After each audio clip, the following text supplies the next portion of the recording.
Hi, everybody. Welcome to the Lone Guitarist on a special Friday night edition.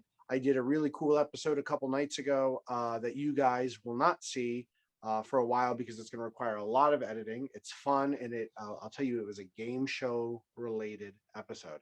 So I'm going to definitely hone up my editing skills to do some cool stuff. It's going to be terrible, but the content is going to be good. I have a very special guest with me this evening. He is one hell of a player. He has a ton of competitions under his belt, and he plays a lot of really, I wouldn't say it's not standard repertoire, but it's stuff that isn't the most standard repertoire. It's very high energy music, and but when he plays slow, it's beautiful. Ladies and gentlemen, Samuel Hines, thank you for joining me tonight. Thank you, Benjamin. It's fun to be here. Thank you. Yeah, so we were just talking before I hit the record button. You are in the process of getting your DMA, the dreaded DMA. How is that going? Overall, I can't really complain. Um, it's work. It's not the hardest thing. It's just not the most fun thing all the time.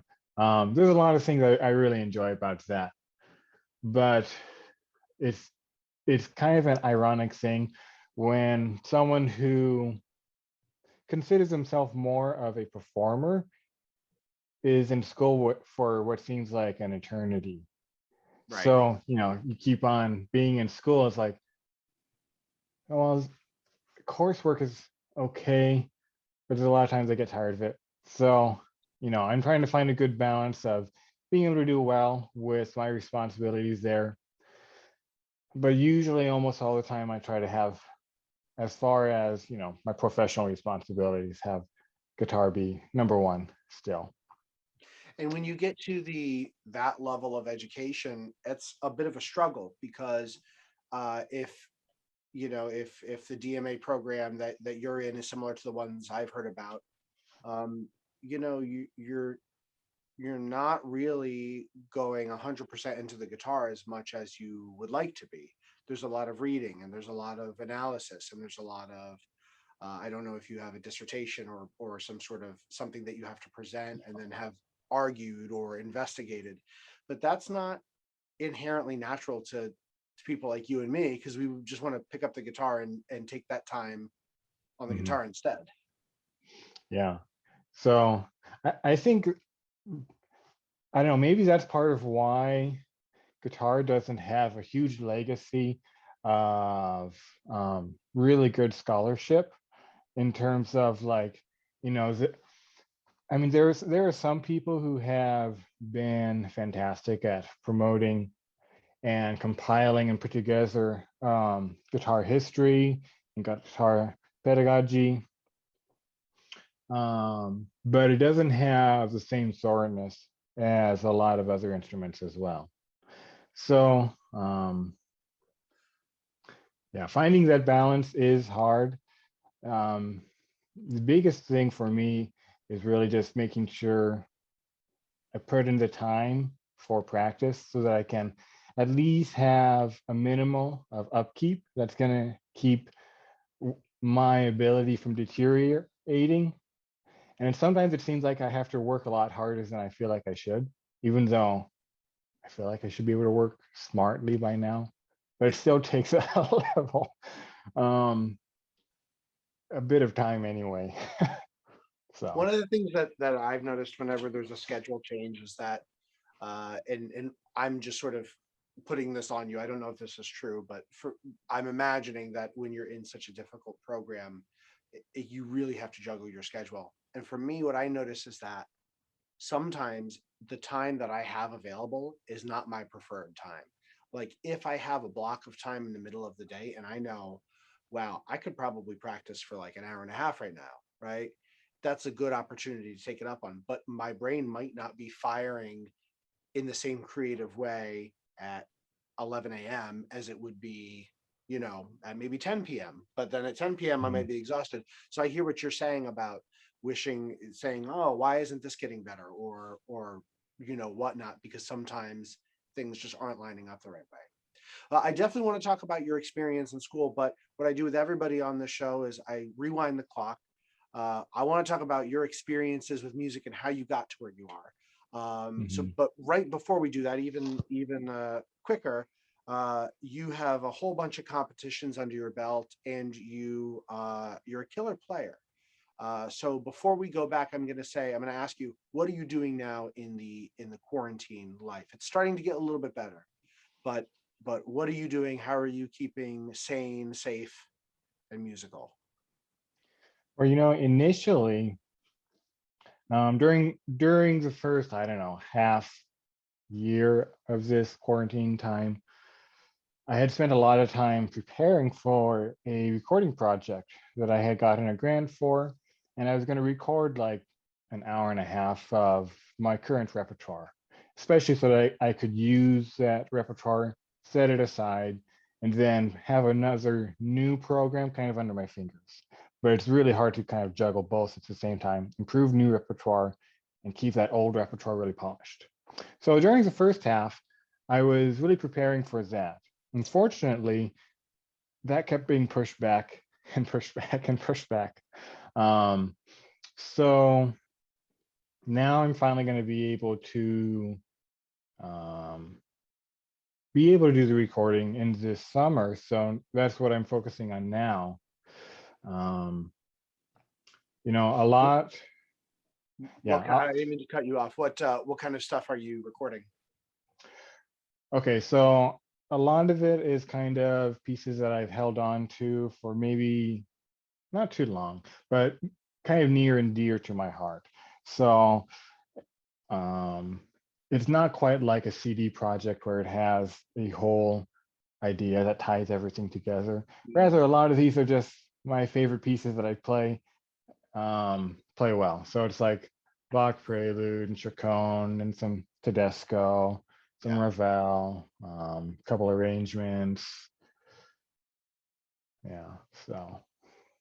I think honestly, that's how I've been looking at my next project. I have one project that was released in 2019 of a recording in 2018. I was very happy with it. And it was just two pieces. It's just a 30-minute CD of a Philip Houghton piece and some Ponce. And Mhm. I realized that there's really nothing that ties those two together. And then as I'm planning what I want to do in the future, I'm thinking I right now in this moment of my life, I don't want to go learn a whole Baroque program, or I don't really want to go. I want to just play stuff that I want to play.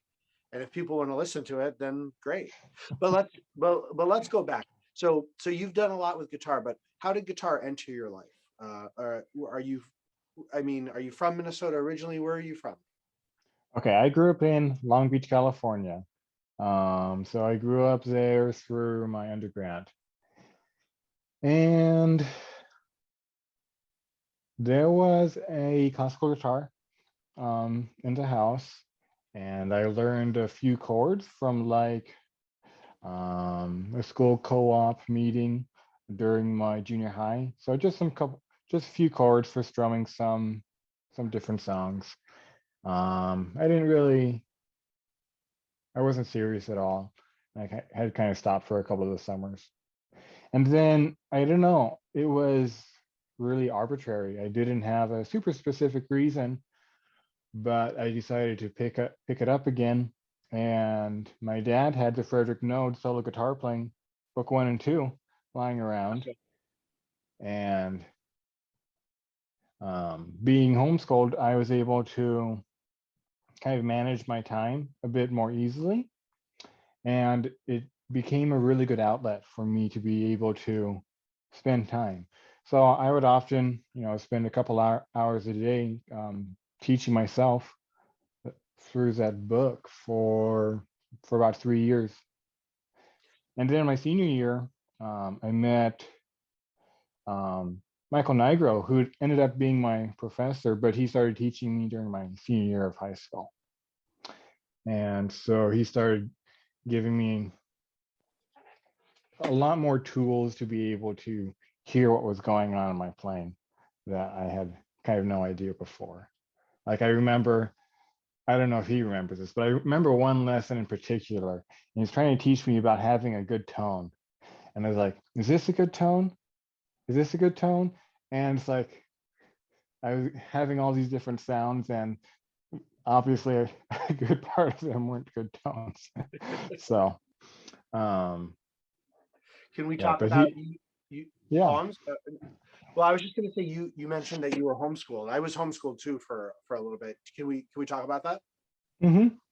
So you were homeschooled as in your earlier part of your education? Yeah, I was actually homeschooled K through 12.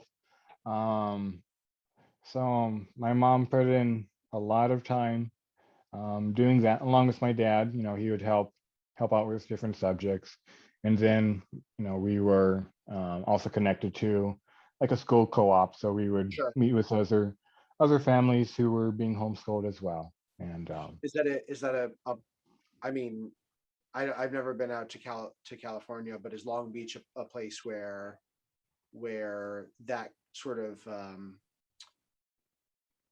the mentality? I'm thinking probably mid '90s is what we're talking about. That mhm. is that sort of mentality around then that was sort of accepted. It was uncommon. I'll say it that way. Yeah. Most people didn't really know around, at least where I grew up in the neighborhood, knew what homeschooling was. It was kind of a completely foreign Yeah. subject or way of doing things. Um, Do you feel like it worked for you? Are you an only child? no, I actually have an older brother, an older sister, younger brother, and younger sister. Oh, okay. So, Oh, wow. Full yeah, house. yeah. So there was a seven of us, and my mom taught all of us, taught us how to read and how to you worked hard to come up with a good curriculum for us to be able to have the tools that we needed. And generally speaking, I think it was a very good, very positive experience. I don't think there's a perfect way of doing anything in general. Right. But for me, and I think for a lot more people than maybe even realize, it can be a very good way of education. So. I definitely agree. My homeschooling experience was not that great, but that's for a whole host of reasons Mhm. that go well. Well, I'll tell you the full story when we stop the record button. But I something that I learned from that, and then now working in a school, is I do realize that there is a lot, uh, and I don't know the specifics of your education, but there's a lot of assumptions that we make about what kids have to do in order to get by. And I think when you take out a lot of that pressure, you see that kids want to do a lot of that stuff anyway. So, and what I mean by that is that there's I think a stigma or a stereotype that kids are naturally lazy and you need to light a fire under them. And I don't think that's true. I think that kids are naturally curious, and you have to keep a lot of stuff. I mean, there has to be a lot of other things in balance too, like a good home life, and good nutrition, and opportunities. But I think that if you naturally uh if you give the kid an option to explore something and contribute to their community, then you don't necessarily have to have as much compulsory, gun to the forehead type of education. And it sounds aggressive, but sometimes it is aggressive. Hmm. And I Yeah. think that homeschooling can sometimes be an answer to that problem. Hmm. Yeah.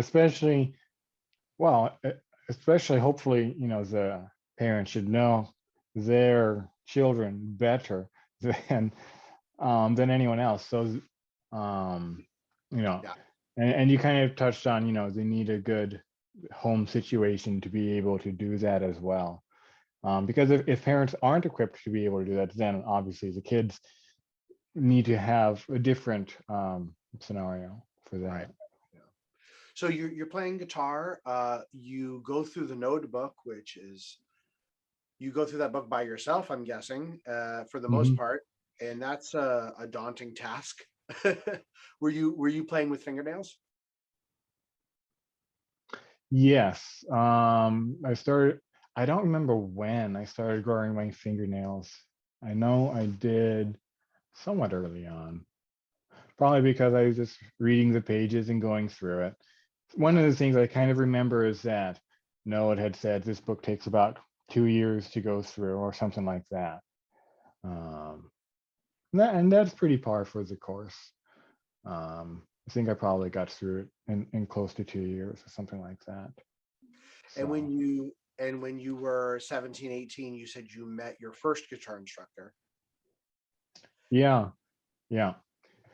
So I met Michael Nigro in a music shop in Long Beach. Um, and he had been recommended as a guitar teacher from another music shop in Long Beach. There was a flamenco guitarist who had sold us basically our second level Cordoba guitar that we bought for like $600, I think. Wow. And he recommended Michael Nigro, and so we went over to where Michael was working, and he was also working at Vanguard University at that time as well. So I think it was definitely a bit of providence that led me to be able to work with him, because then I ended up going to where he taught for my undergraduate as well at Vanguard University. What was that like? Gosh, there's so many ways to ask this question, but what was that like going from I guess if you can touch on the homeschool part too, because this is again a stigma that some people have where, oh my gosh, how are you going to go and get into college when you don't have a high school diploma? I don't know if you got a GED or a high school diploma or anything, but how talk about that transition, but through the eyes of a guitarist, right? So you have some experience, you Mm-hmm. you have you know what this guy is about, and then you go to Vanguard uh, and study guitar. Yeah. Well, okay. So for my school or for my homeschooling, it was in a way it is technically still a private school. So I ended up with like a diploma, with a high school diploma, and then let's see, there were some things that I could have had, I don't know, a little bit of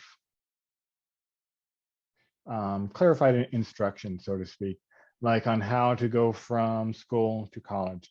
Because actually, um, I didn't start college until the spring semester after I had graduated. Um, I didn't have, I wasn't exactly sure on some things that I was going to do. I knew that I was becoming more serious about guitar, but I wasn't really thinking quite, um, like firm careers. This is exactly what I'm going to do. It was something I spent a lot of time on and was serious about, but I don't think at that age, some people are, but I wasn't like very specifically like, okay, this is my career. And so I'm thinking about what I need to do to line things up. And then I want to do school here or go over there. So, um, so it was a bit of transition going from I don't know, homeschool to school to undergraduate. Yeah. Um, What was the experience like going from having to figure most things out music wise by yourself to now being in a music program?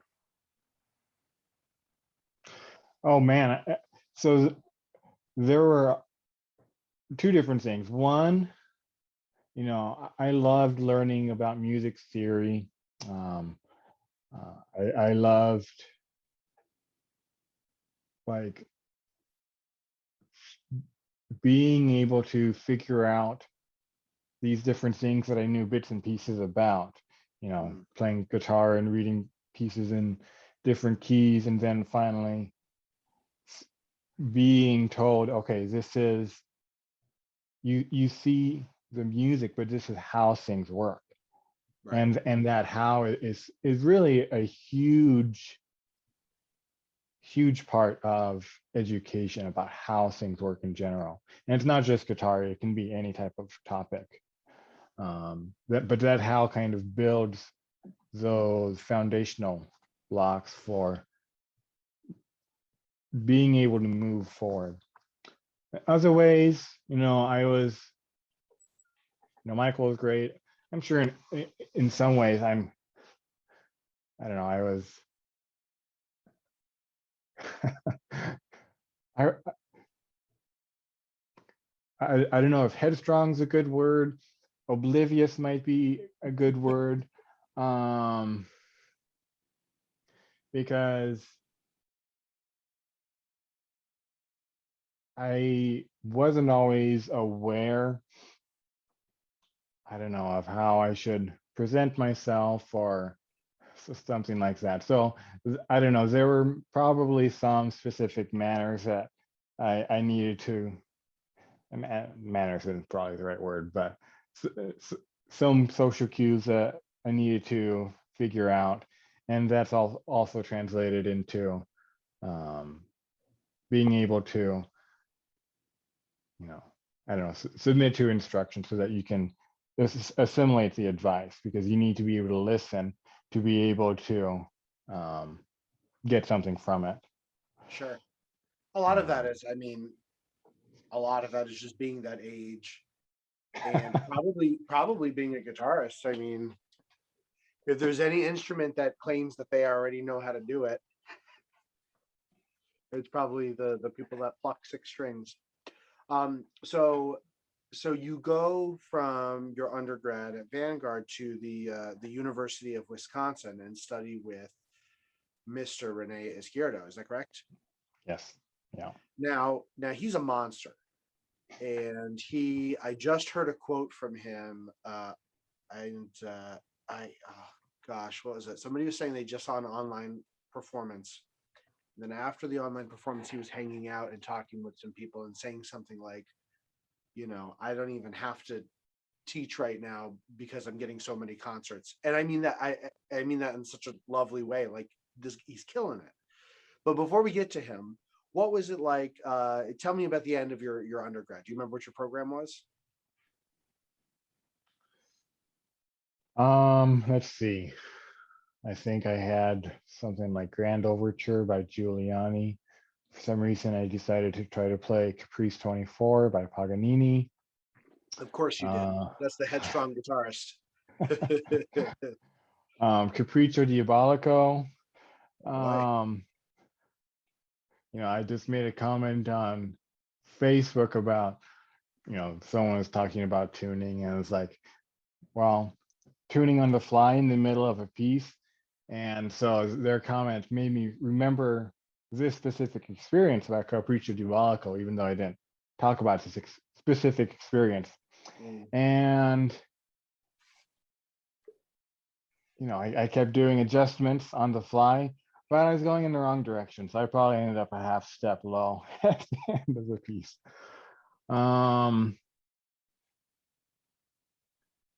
There were some other specific other pieces. Those were the big pieces that I remember. And it's kind of ironic because I think I had a much better juniors performance versus a senior recital. Why is that? Actually, two reasons. And it kind of allows me to introduce one of my favorite experiences was somehow getting into the Parkening competition in 2012. And so I was a junior at Vanguard, and I already knew some of the repertoire. I loved Parkening. I loved a lot of his sound and the way that he interpreted stuff.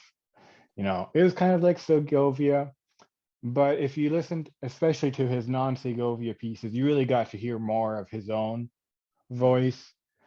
And so I remember that, I required like the Passacaglia by Weiss and the Empress of the Pagodas and the Prelude in E major. And those were all pieces that I knew, so that it requires an absolute commitment, because then you have to learn not only half an hour of preliminary and semifinal repertoire, but you also have to play a concerto in the final round. So I entered with the pieces that I knew and were required. I think it also required Fandango and Dowland, Fantasia. And I didn't expect to get in. I had actually entered it for the youth competitions 3 years ago in 2009, but I didn't get in. I was labeled as an alternate. So I think I did 2 full takes. I remember I was in the chapel over at Vanguard University. It's called Needham Chapel. And I borrowed a camcorder and set that up. I was wearing a tuxedo. I don't think it fit me super well. And oh yeah, and Sevilla. And I don't know, I just recorded it and sent it in, didn't expect to get in. And you waited like months to hear what the results were. So I sent it in like near the end of the last semester. And then it's March the next year. And the day of my recital, I get an email saying I was selected as one of the 15 competitors. And I couldn't believe it. I was so excited. It was like I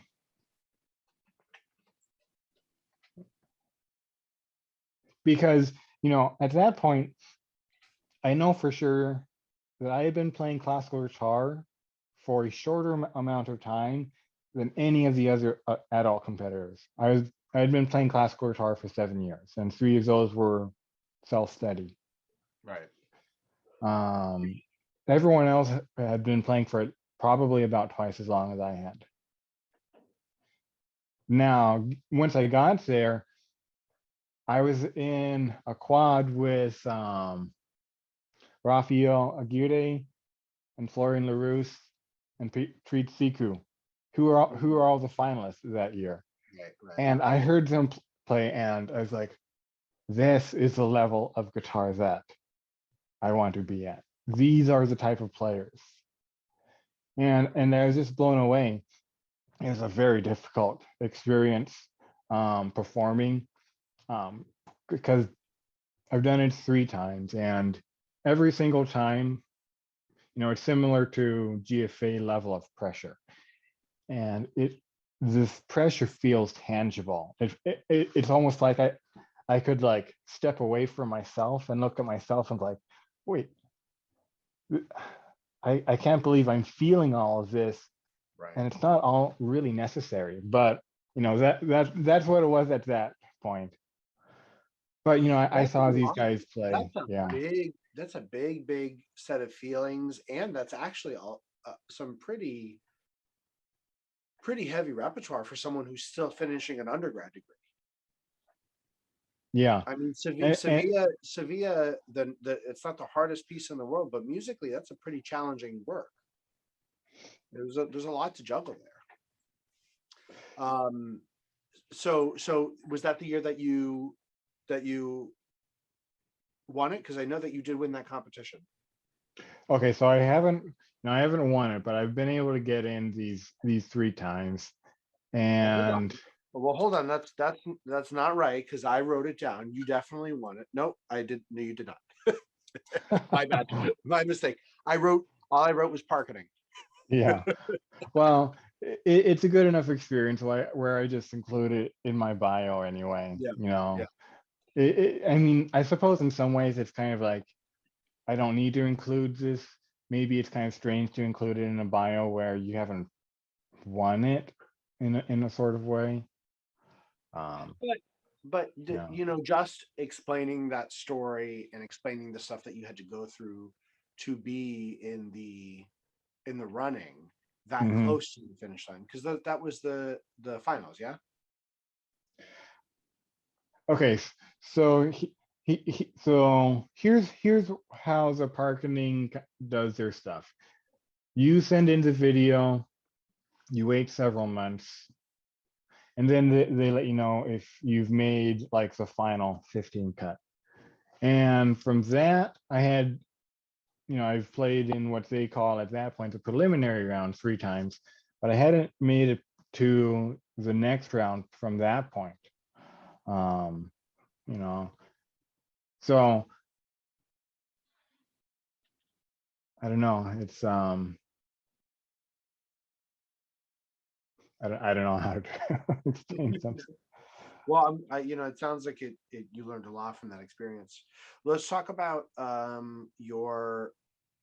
you then traveling from Southern California to the University of Wisconsin and studying with René, who is a monster of a player, who is always busy, who a lot of people, a lot of young players today seem to gravitate toward him. The things that I've heard about him is that he's very, very good at identifying what you need to work on. There's a lot of guitar teachers, especially people of an older generation, not of René Izquierdo's generation, but an older Mhm. generation that are very, very musical players and can play anything that they want, right? But when you hear some of their students play, sometimes you think, why aren't those students getting more of what you have? And of course, I'm not talking about the greats, right? I'm not talking about Manuel. I'm not talking about Scott Tennant. I'm not talking about those people. But it does happen, and Mhm. it doesn't seem like René Izquierdo is one of those people. What attracted you to him, and what was it like studying under him? So I first met Renee um, at a competition the year after, in 2013, the year after my first parketing experience. And I heard Renee play, and I was absolutely blown away. This was in Reno, Nevada, um, right well, Lake Tahoe at that point. And you know, he was just warming up, practicing some of his repertoire. Um, and I was just watching, kind of like not aware of my surroundings. And I just remember like watching, and then I was just kind of like moving to get it kind of a better view. And I'm so unaware that I like walk backwards into a water fountain, like, and he looks and laughs. And then I had a master class with them. I was kind of wearing probably a ridiculous purple tie, but sometimes when you do some things and you have the memory about it, some certain details stick out for no apparent reason. I think But a funky wardrobe for a classical guitarist is necessary. I mean, we studied all those John Williams videos of him playing Villa-Lobos, and he was wearing that purple turtleneck, and the same purple turtleneck that he's had. I think he probably is wearing it right now in England or wherever he lives, Australia. I don't know where he lives now. But continue. yeah, yeah, I there's been one Robert Graham shirt that I was attached to for quite a while, for some of my competitions. It was very flowery. My wife wasn't super fond of it, but I liked it. What Um, so you see this guy playing, you're just enamored with his music. What is it about his music that really draws you in? it was so effortless.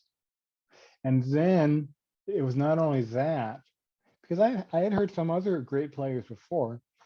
I don't think they were quite at the level of Renee, but they were still, like for the Parkening, the winners, they were fantastic as well. But also when Renee was teaching me, he knew exactly the actual how to improve what I needed to do. And, I'd had master classes and lessons with other great teachers before. And they had told me that I had problems with tension, with a bunch of other random specific areas, but not what I needed to do to fix them. And if they had, then I probably wasn't paying attention in the ways that I should have. Mm. But really, a lot of those problems are not problems that can really be fixed in a one-off scenario anyway. They need someone who understands how the hands work. That's one of the special things about René. One of the things that I feel like I'm starting to be able to do and even teach in some ways, that René understands how the hands should work. And he doesn't do a one size fit all for his students, but he also understands how different people's hands work, and also a bit of experimentation on saying like, okay, let's try this with your hand, let's try that with your hand. So it's understanding that it's the mechanics of the hand, and then also correlating to the body as well. And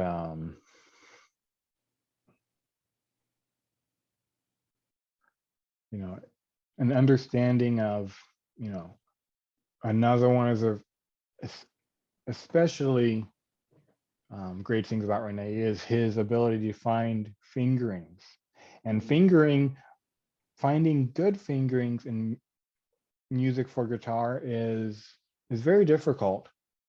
Right. Finding a good fingering that works well for you is even harder, but finding a good fingering that works well but enhances your musical ideas, that's really what you want to get to. Right. Because those specific fingerings are either going to handicap or going to allow you to show your musical ideas. So and a lot of people don't realize that it's not necessarily this the easiest, or and on the flip side, it's not also the stay on a single string, the Segovia idea either. Right. But because that doesn't work so much. In some Well, I ways, mean, there's a time and a place for that, and it Mhm. depends what it is that you're trying to communicate. I did an interview with Richard Provost, who a couple episodes ago, and he was talking about his experience. He was at the last Segovia masterclass. I think it was like 65 or something like that, and he was saying how he changed a line in some Ponce, and Segovia said to him, "Well, when you change all of this, you're changing the phrasing of it, Mhm. because this is my phrase. I wrote this phrase with these fingers, so you can't." And his I believe what Segovia's point was is that you can't just pick or choose. Now there's always sometimes you have to problem solve, and Yes. sometimes you have to play an open string when you don't want to play an open string, and then sometimes you have to color that open string the way that it would sound if it was on the third string, like an E, right? Mhm. But I agree with you. You the fingerings. I mean, I was doing the same. I was playing Segovia's edition of a Scarlatti sonata, and then I heard Manuel Barrueco play it, and I was like, "This is the one I want to learn." The Mhm. notes are the same, but the music is completely different. Yeah.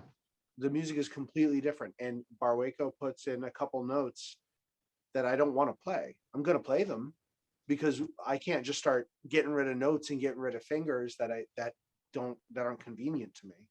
But I hear what you're saying. So René Izquierdo was good at that. Yeah. He um fantastic. So Now, what musically, what did he give so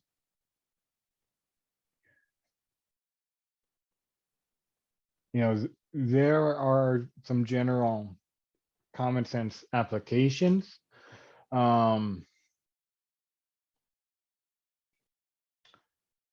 One really important thing for me was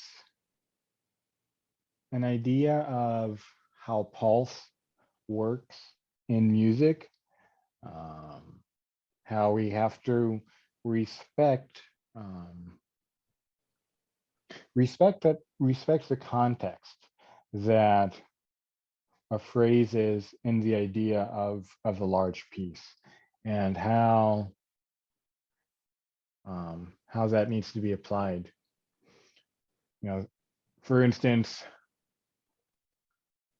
for like a section of Rodrigo, and he and I will listen to someone play it, and a lot of it sounds great, and then there's just this certain area where somehow out of nowhere they just take off and play really, really fast in this area.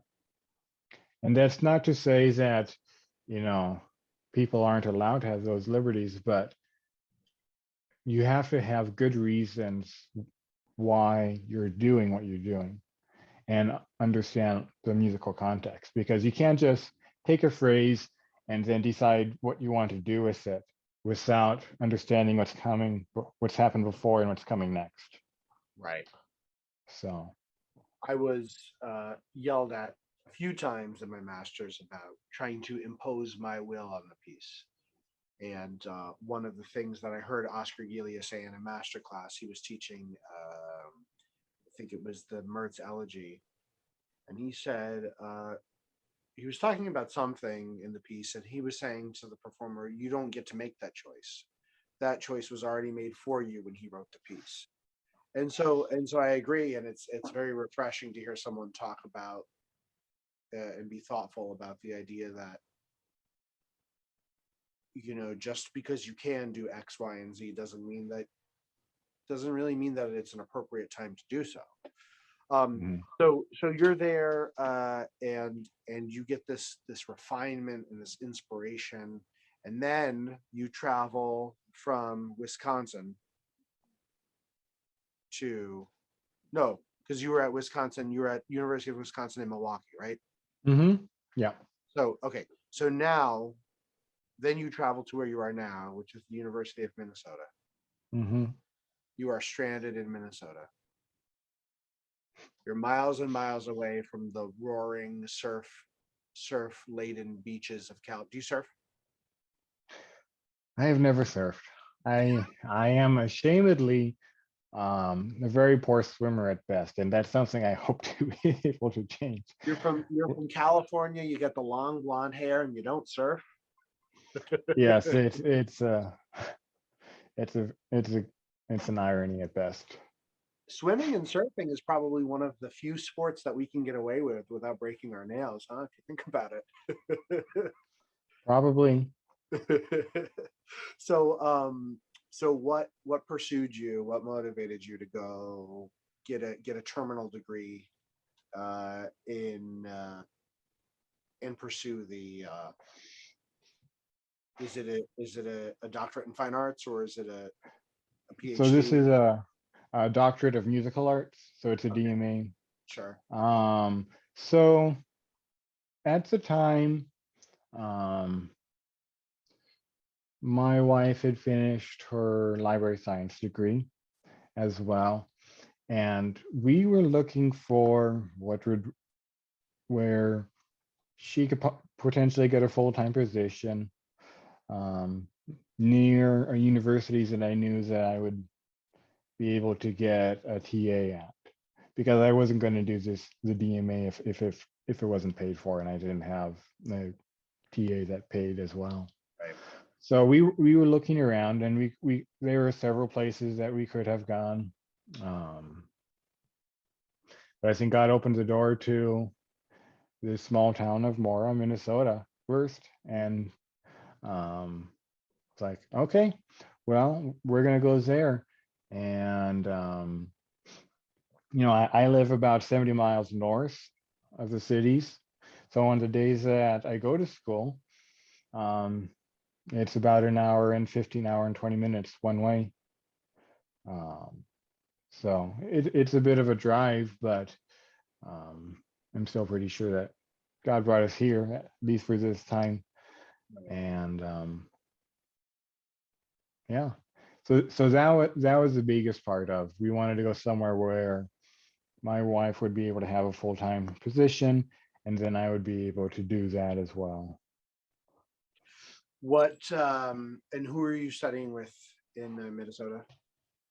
So my professor here is Maya Redovanlia. So she's from Serbia, and there are some very good things that I've been able to do during my time here that I'm thankful for. Do you feel like you're spending most of your time focusing on yourself as a musician, as a guitarist, as an academic? What do you feel like your focus is? Because if I can speak for you and tell me if I'm wrong, it sounds like what you got in your undergrad is what most people got. It's a really good baseline education, some really good experiences, maybe some not so good ones. But a good idea of how the instrument works. It sounds like what you got from your master's with Renee is what a lot of people get, which is a really laser focused pinpoint of who you are and what you need to do. So I'm Yeah, curious as where you are now, what it is that you're getting from this, because obviously you're going to finish this with a degree where you can go now get jobs that may have not been available to you before. But I want to know what you're taking away from it on the inside. so for me right now, I'm doing, and this is something that I guess I've been doing since the time that I've gotten to Minnesota. It's really a lot more listening and a lot more growing as a musician. Um, Listening to, how do I really want this to sound? I finally, generally speaking, I can always use a boost of technique, and I could probably use a really good boost of technique. But now I generally have Me too. the training, the training to be able to play most of what I want to play.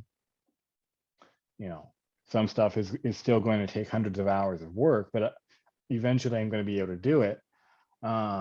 But now, what do I want to do musically?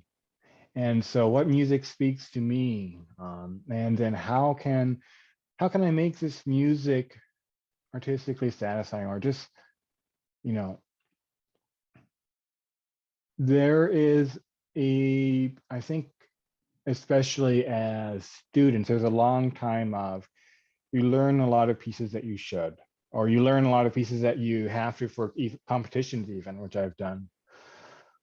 But then, well, then as a professional, you still have to learn lots of pieces you don't want to play, but then you're paid to play. But then you also have a general few concerts list of pieces of repertoires that are the most satisfying to you, because you don't play things that don't mean anything to you anymore. You like, yeah, this piece I put a lot of time in, but it doesn't speak to me. So that's the process of what I'm doing now. I have some new repertoires that I'm working on, of like one, I'm working on the Tedesco Sonata now, and it's just so beautiful, of all this different richness of harmony and colors that wasn't really used in a lot of guitar repertoire up until that point. Mm. Can you talk about, now that you're sort of getting close to the subject, how you select repertoire? Because, like I said, this is just from the stuff that I've seen you play on YouTube and your Instagram. Tedesco is not outside of the guitar canon, right? That is very Mhm. much inside baseball. That's nothing unexpected. But it's also not Suite Española. It's also not a lute suite. So what is it that's attracting you to uh, this layer of music? This kind of not, it's off the beaten path. Yeah. Well, there's going to be a mixture of reasons because some of these pieces I did start out early on in my repertoire, and I kind of clung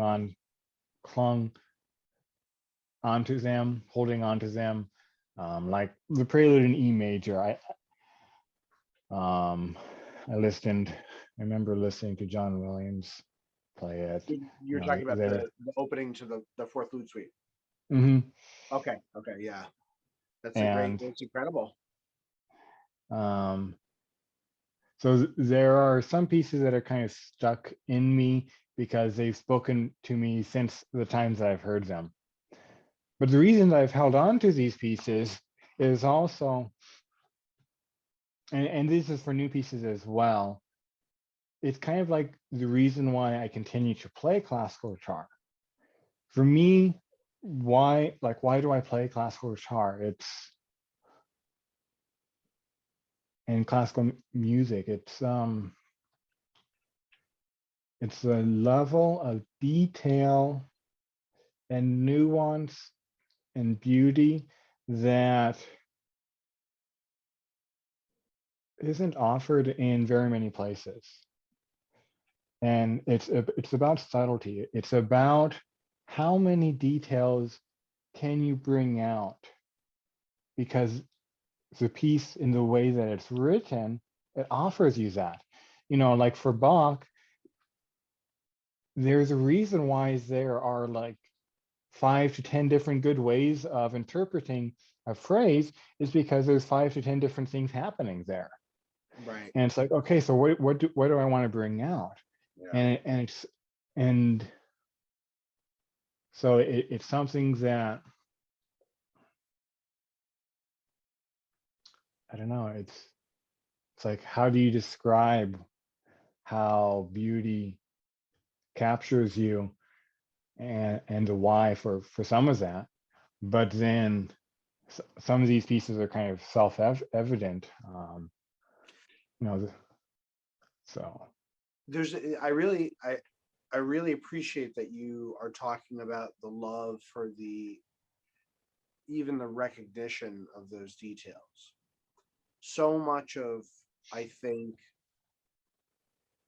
the guitar thoughts that I have can sometimes be wrapped up, maybe not so much anymore. Maybe this is when I was in the thick of a performance heavy degree, but a Mhm. lot of it was wrapped up around hitting the notes, and that's important, right?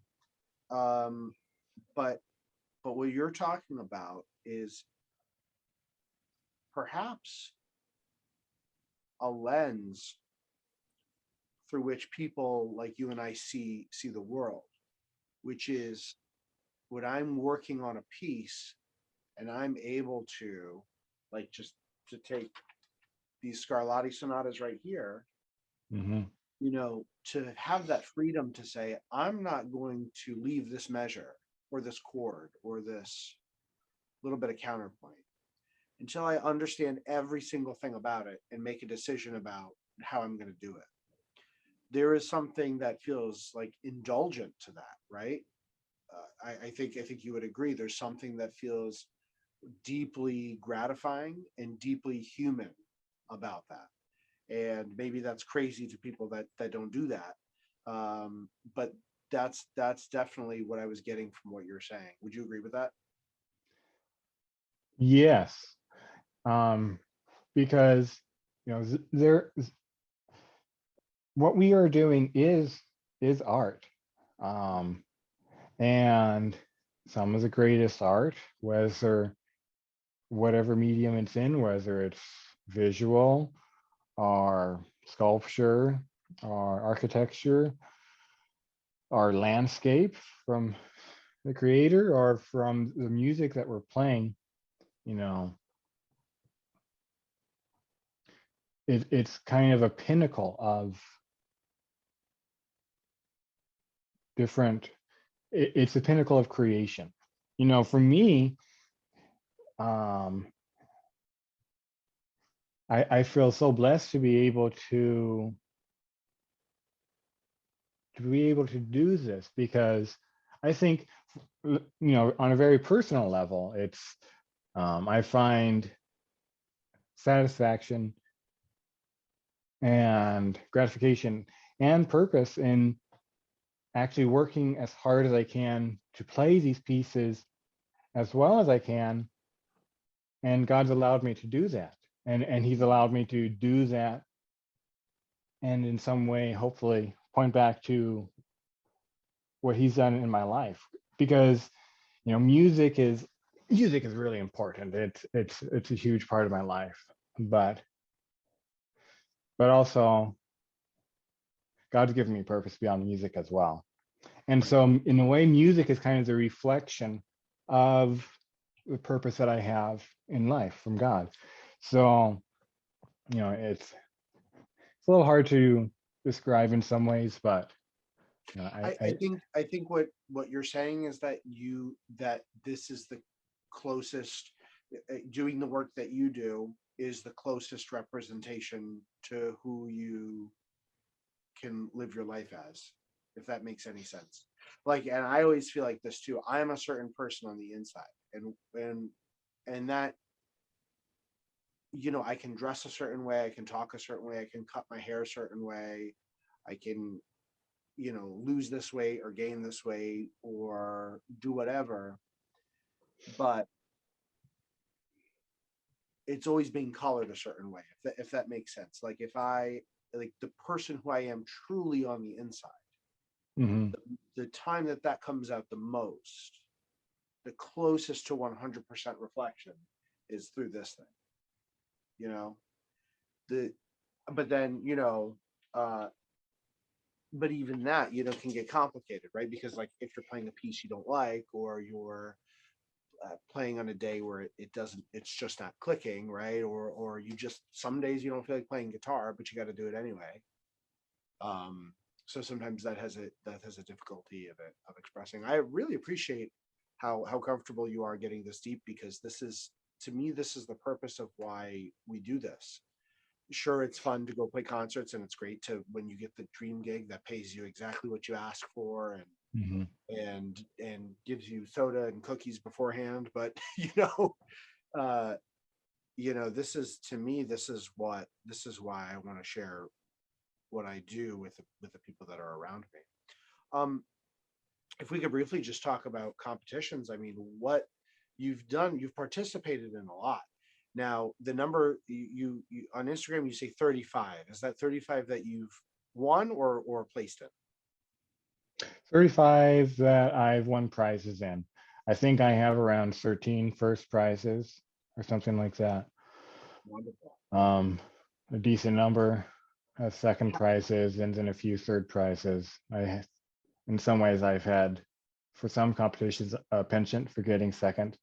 There's like one in the Wilson Center that I got second 4 times, and then one in Louisville that I've gotten second 3 times in a row. And um, I've kind of taken a break from doing the competitions for most of the online period.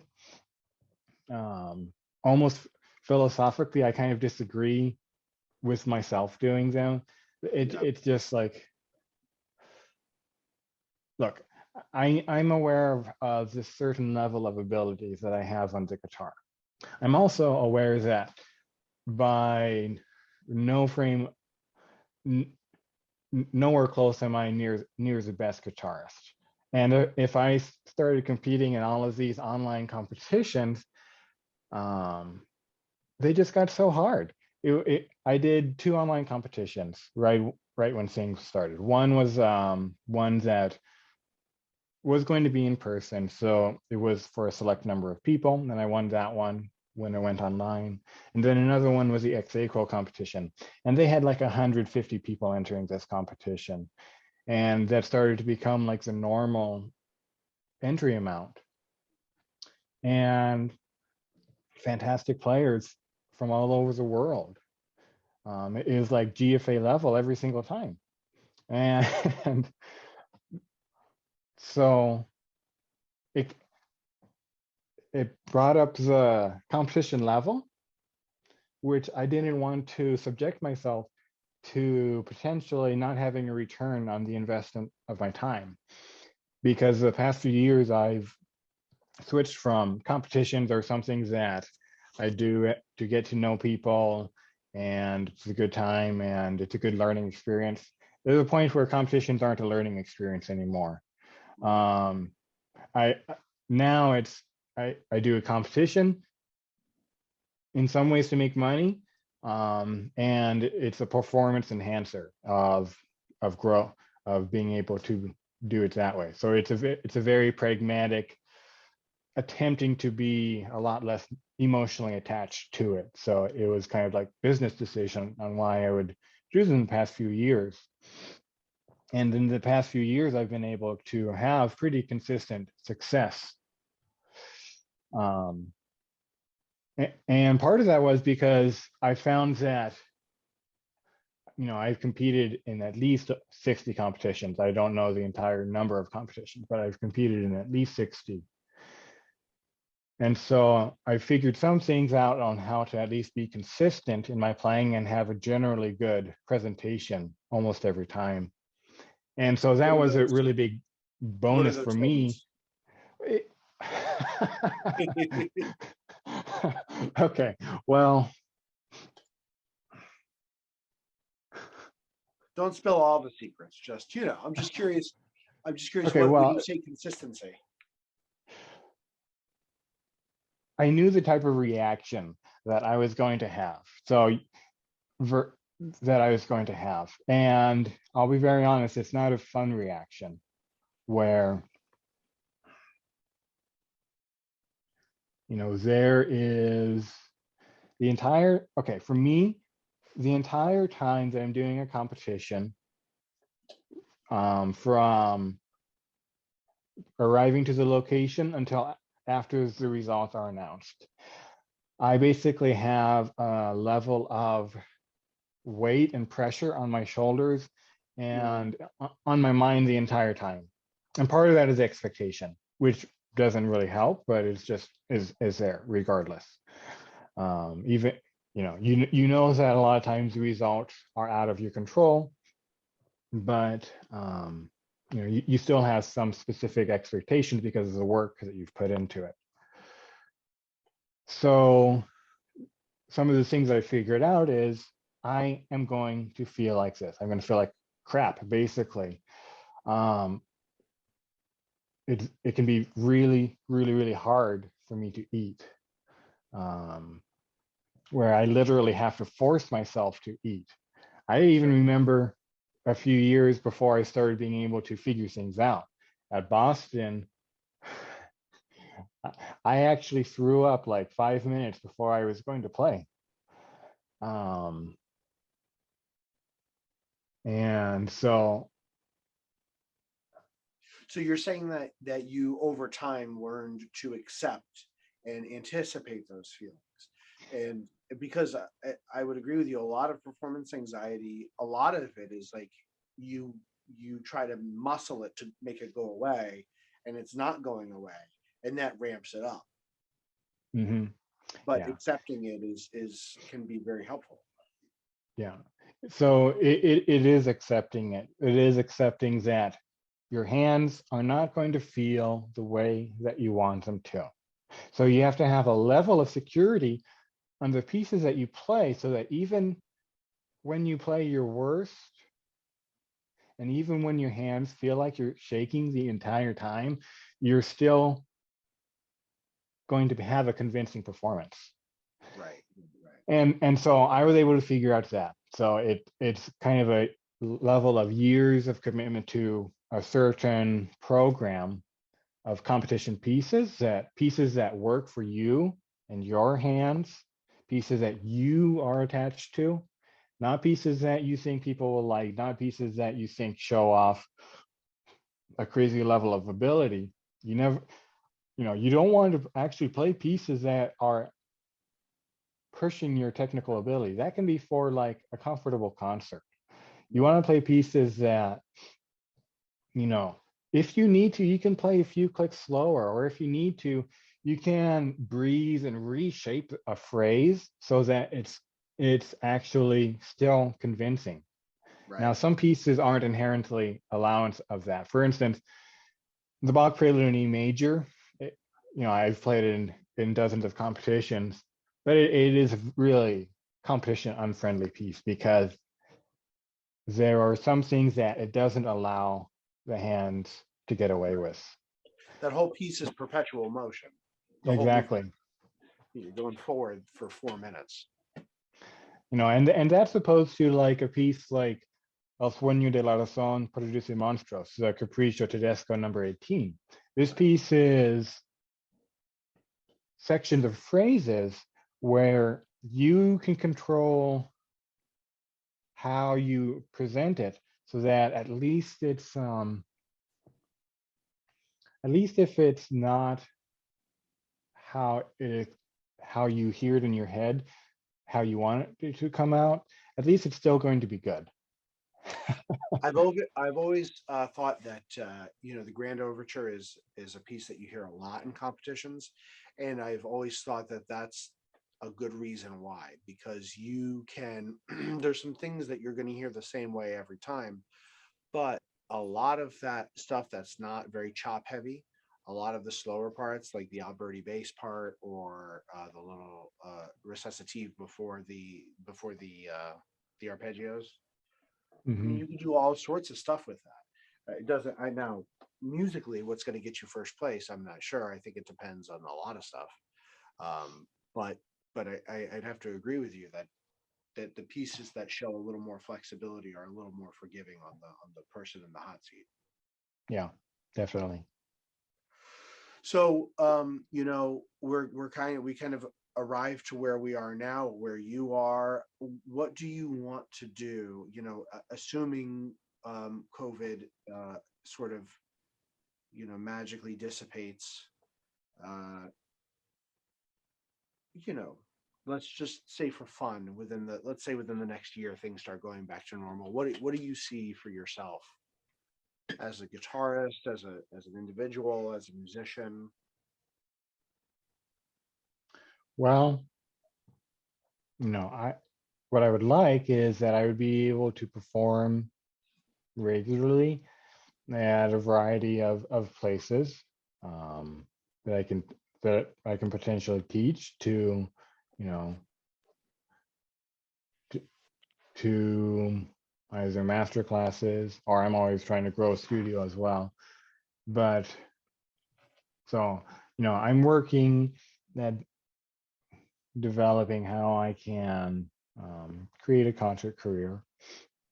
I'm also working at trying to understand what I need to do to be able to have a finished product to present to, you know, they can be organizers, or it can just be universities or societies or musical clubs, or um, just a wide variety, and present a finished product where I appear as professional as possible. Some of that is really just having, stellar recordings, which is kind of like, for me, the next step is having some really good recordings, not just good recordings that I've come in and recorded at different locations and played a guitars that wasn't familiar with my hands, or recordings that were done at a competition or maybe at a concert, but really polished recordings where you have a heightened appearance of professionality, and then it's really just a joy to listen to as well, so that it's not like, if they had good recording equipment and they got rid of the white noise, Yeah. this would be really nice to listen to. And so past the Instagram level of stuff that I put out, basically. Sure. um Yeah, that requires pieces that on such an intimate level, because if that's if that musicality isn't there, a really good recording can just be a really technically good recording. The light's good, the guitar sounds great, but and then sometimes the recording, the music can be so well executed that it makes up for, you know, potentially not as great uh, execution of recording. And the thing That's that true pops too. into my head is, and I say this, I'm no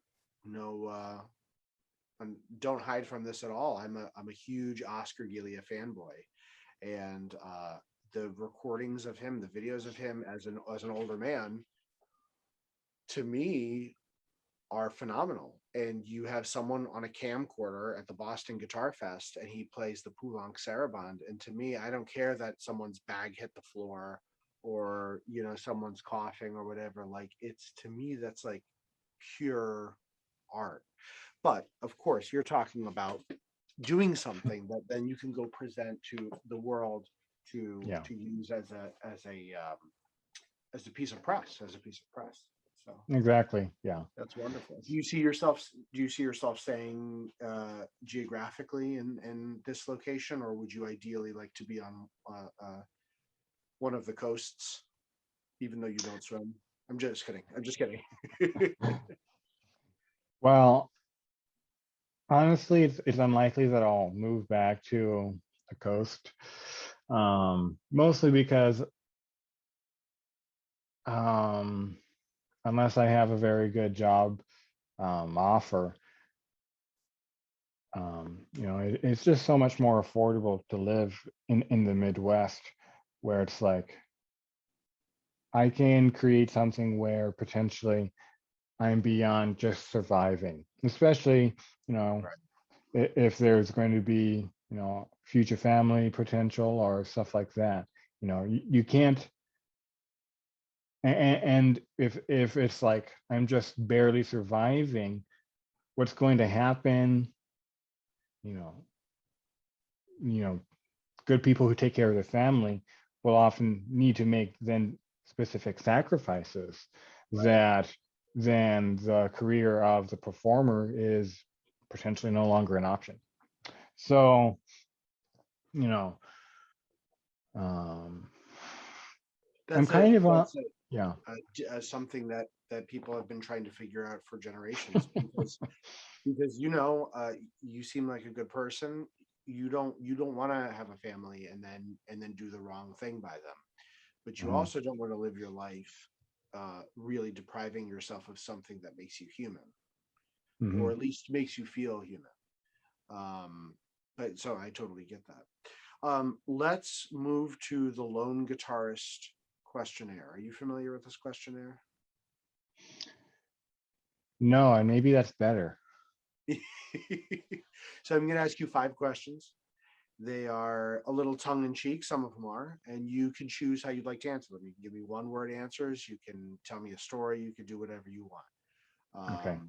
Okay, so Samuel Hines. Dun-dun, dun-dun, dun-dun, dun-dun, dun-dun. I wish I had a cool intro music.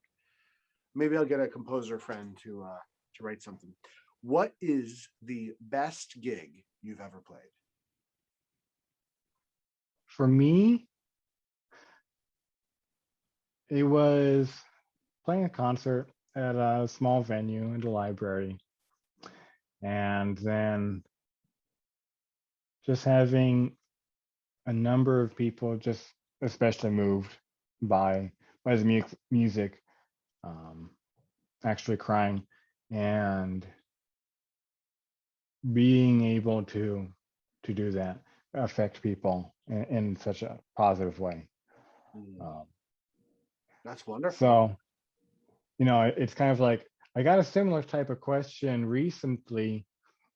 Um, a couple weeks ago, I did kind of, I guess, my first safe in-person concert that was also recorded that'll be premiered soon in Mississippi.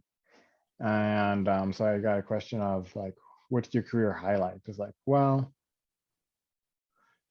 the highlight for me is just really being able have to be able to see the people moved by what I play. So versus What was what you was the know, piece that made them cry? Was it Spanish Romance? You don't have to be embarrassed to put a Spanish romance.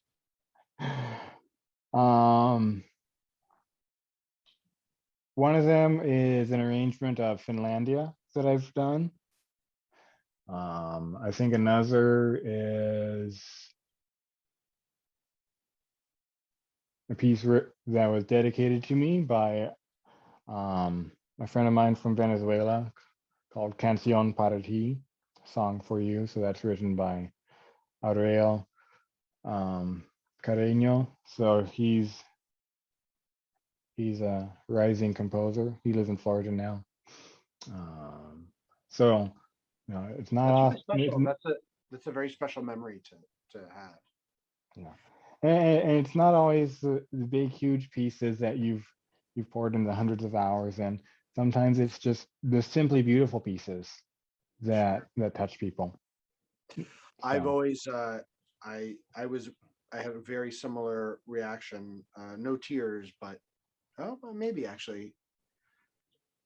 Yeah, actually, there were some tears to hearing somebody play the solo version of "Farewell" by Sergio Assad, Hmm.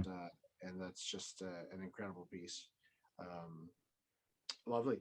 Uh, Second question number two: what is? I'm gonna lean in for this. The worst gig you've ever played. Okay. Welcome. It can be any number of background music performances where even if I'm being paid $150, $200 an hour, it's like, oh my goodness, I could And get up. eggplant parm. Don't forget the background music gigs give you eggplant parm.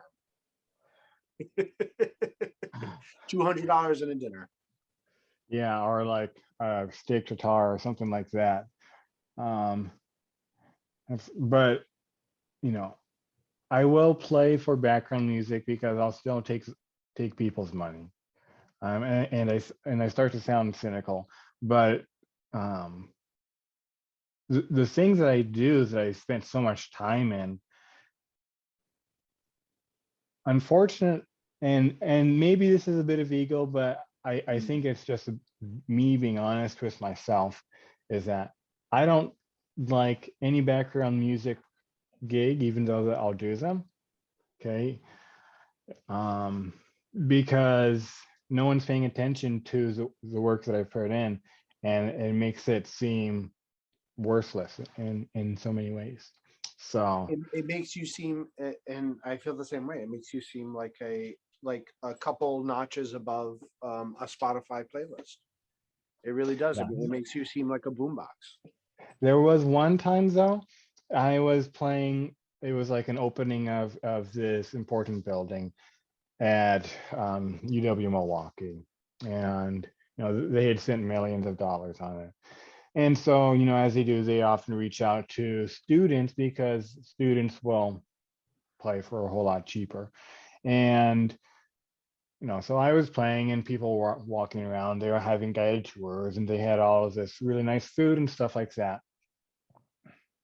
And I don't know, it may have occasionally led me to not getting hired again at some places, but sometimes I play and I still, and like, I don't like tone it down or something like that. I just play as if I'm actually performing anyway. And so I played the Chaconne, and most people aren't listening. But then up on the second story, and they could of like indoor balcony area. This guy was listening, and he said, "Bach Chaconne," and he was just like so happy to hear it. So that Yeah. was nice. Well, um a testament to just be yourself, right? And to just live on the side of expression, and to just follow your gut. Question number three: what is the best advice you've ever received, and who gave it to you? What is the best advice?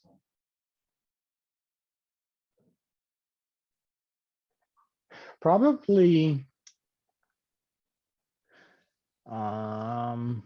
in some ways, and many times that René during studio class, where basically tells the students how hard it is to be a guitarist and survive. You know, he was honest in such a way that it discouraged some people, but you can't you can't operate on just an assumption that, yeah, I'm going to do this and then we'll see what happens. You have to be aware of the implications of what you are getting yourself into, of the reality of life after school, the reality of that a career isn't going to be handed to you, you know.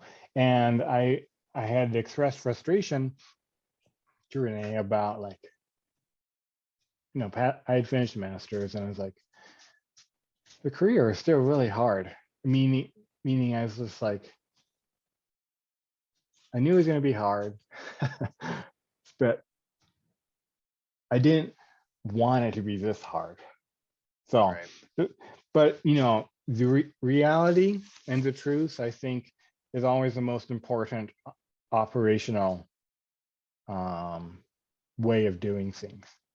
Because if we can't operate in reality, then we're presuming upon fantasy, and that's not going to work for very long.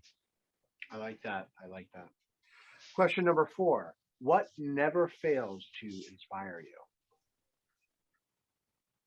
Every single time I've been to Solo Duo's concert. And they have a cool name. When was the last time you saw Solo Duo? I know I saw them in 2019. And maybe this even connects to some of the best advice as well. So I'm going to continue on with a slightly different answer to that as well. Please. But, you know, I saw Solo Duo play in Colorado. And I had played well. I didn't make the final round. It was the first competition of that year. And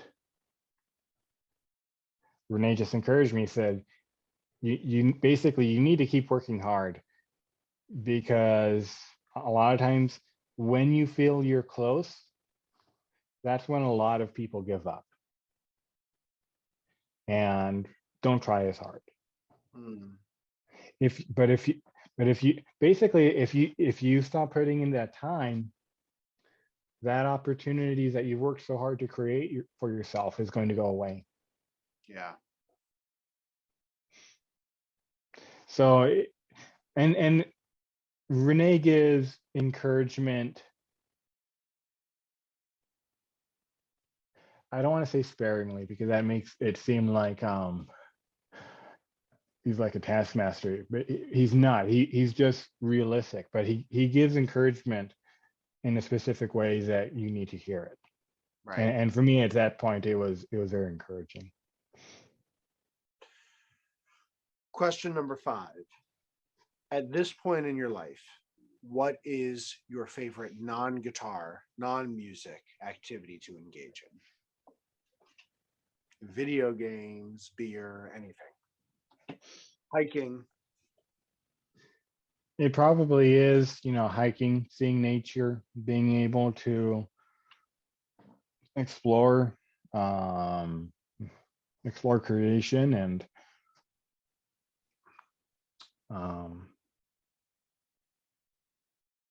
see the visual artistry that was made. And that's among my favorite. Also, high up on that list is being able to find a really good cup of coffee. You know, I love coffee. If I wasn't careful, I could spend a lot more on making sure that every cup of coffee I have is from very good coffee. But then What's your favorite means of brewing?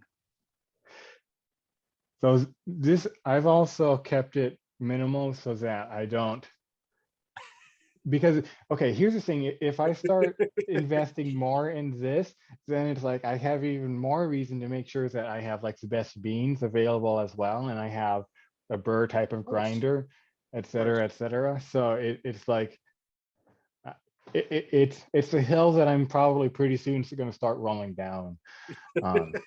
Um, but so I use it like an AeroPress right now.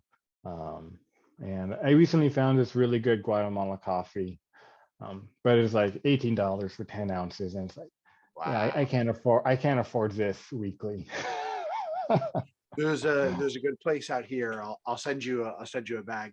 There's a yeah, I know more about guitar than I do about coffee, but I enjoy it, and I do it in my French press, and or I'll pour Mhm. over, and it's it's good stuff. Yeah, we had a French press and I broke it. And I just haven't gotten a new one yet either. I think our son broke ours, our first one, or it was a cat. I'm not sure. Well, Samuel, thank you so much for doing this interview. This was wonderful. I really appreciate your introspection, and coupled with your intimate study of the guitar, and really love for what the this sort of canon represents. So thank you for spending your night with me. Thank you, Benjamin. It's a pleasure to be able to do this. Have someone that's interested enough to hear my Yeah, thoughts. So that's not always often. It's sometimes, but not for this long. So I'm happy to be able to do it. thank you.